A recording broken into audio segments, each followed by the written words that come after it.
कृष्ण परब्रह्मणे नमः। श्रीमद्भगवद्गीता अथ पंचदशोऽध्यायः। पुरुषोत्तम प्राप्तियोगः।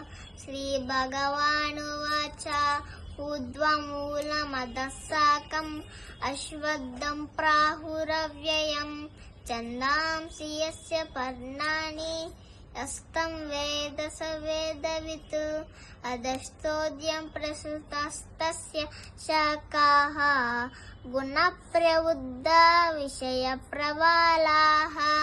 अधस्य मूलान्यनुसन्ततानि कर्मानुबन्धीनि मनुष्यलोके न रूपमस्य अततोपलभ्यते नातो न चादिन्न न च प्रतिष्ठा।